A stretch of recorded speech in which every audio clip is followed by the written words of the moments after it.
and welcome back. Now, it is Breast Cancer Awareness Month, which is, of course, October. And so this afternoon, we are talking about what you should know if you have a history of cancer in your family or if you're not sure. We have Kelly Morse, who is a ProMedica genetic counselor. Kelly, thank you so much for joining us.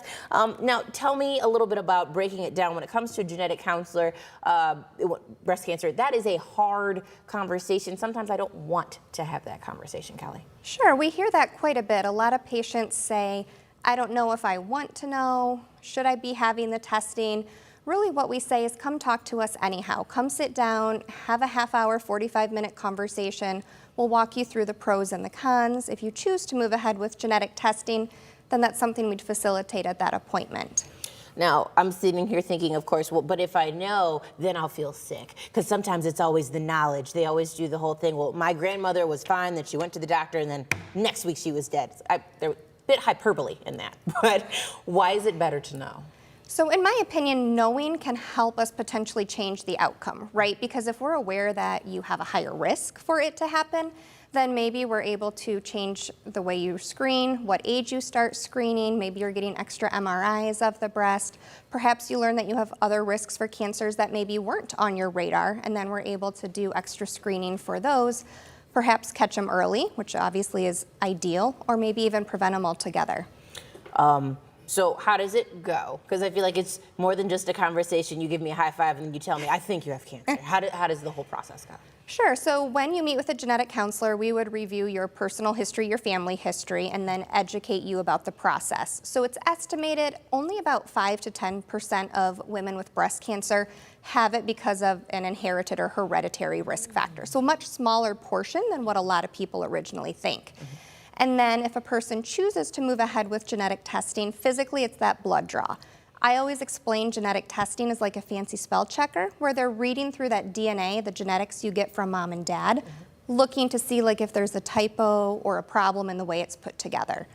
And if that problem is present, it's something that's passed through the family, like hair color, eye color, and then that would tell us that statistically you may be more likely for specific types of cancer to happen. So then when we get those results back, we'd talk you through what that might mean and how we may need to change things. I will say, for my husband specifically, not a fan of going to the doctor, period.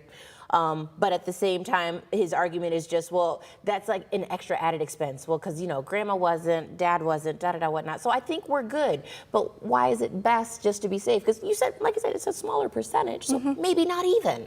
Yeah, that's a great question. So if you find yourself in that small portion that does have a hereditary risk, the chances of you developing one of those cancers is significantly higher than the average person. So that's where that knowledge, that awareness really comes into play. And thankfully the costs have come down, that it's much more attainable for people than it has been in the past. Because it is October and it's Breast Cancer Awareness Month, apparently there's more than, I'm learning, more than one type of gene. Tell me a little bit about that if we can. Absolutely. So a lot of people are familiar with the BRCA1 and BRCA2 genes. They've been around for years. But there are actually many different genes that can influence a woman's risk for breast cancer. ATM, CHEK2, PALB2. So when we're doing the genetic testing, we're looking at a panel. So that means many genes at the same time, kind of covering all of our bases to make sure there's no problems there.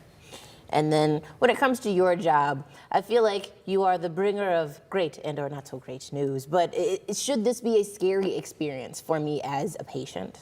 We hope not. Certainly learning that you have cancer or learning that you have a genetic risk factor to get cancer can certainly be overwhelming, but we hope that with this awareness can also bring maybe a little bit of appreciation or relief that you at least know you're doing everything you can to keep yourself and your family as healthy as possible.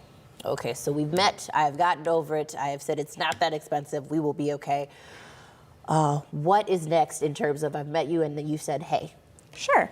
So we would get that blood draw, we would get that result back, and if it is positive, then we would help you understand what types of cancers your risks are higher to develop. So is it breast cancer, is it ovarian cancer, is it pancreatic, prostate, whatever it might be for any individual. And then we would walk them through, these are the changes and how you should be watched, screened, or maybe even surgical considerations to try to prevent or catch that cancer early.